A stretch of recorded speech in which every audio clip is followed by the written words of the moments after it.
here, these are plant stem cells, just that you have an idea how they look. Now, to make these plant stem cells, we go in 3 steps. First, we have to get a sterile plant preparation, then we do the wounding process, and then we grow these cells in bioreactors. That's the way how we can produce large amount of these stem cells. Now, what I want to emphasize here is that these stem cells are absolutely 100% pure natural products. They have not been manipulated, they have not been modified. They exist in nature, and the only thing what we do is we isolate it from nature and we multiply it. But we don't modify it, we don't treat them. It's a pure natural product. Now, theoretically we can apply this technology for any kind of plant. And in our first project we use this technology to work with an apple tree. And the apple tree is a very special apple tree. It's called Utwiler Spätlauber. I guess this is quite difficult for you to pronounce.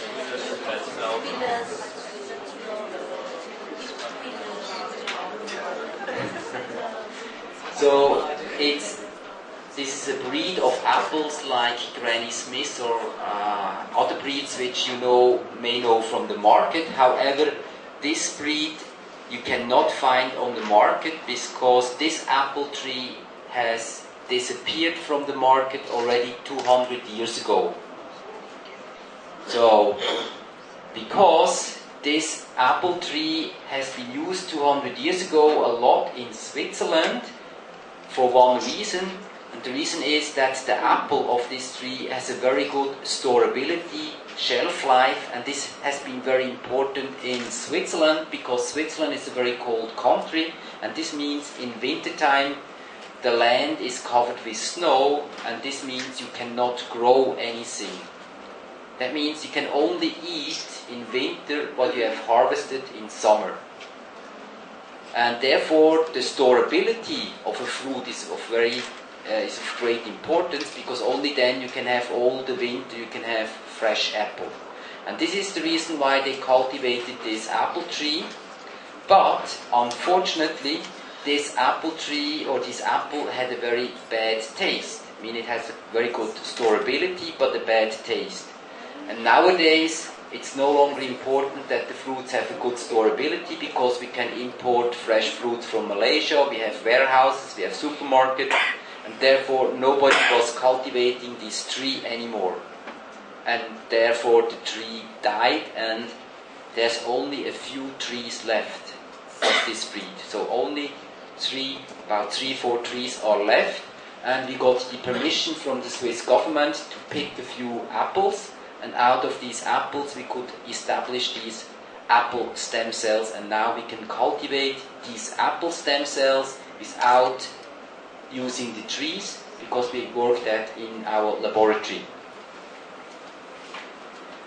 This is a very nice marketing story, of course, but this marketing story really is true, and what you see here is a post stamp, a Swiss post stamp, and this post stamp is highlighting this Utwiler Spätlauber apple.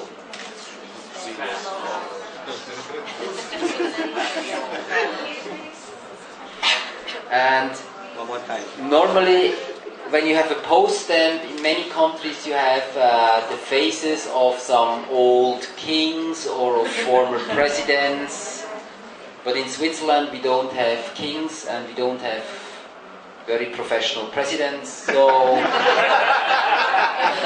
but we have very good apples, and this was the post stamp released by the Swiss government that we have very good apples, which to honor the importance of this apple for our country. Now this picture tells you a little bit what we have in mind.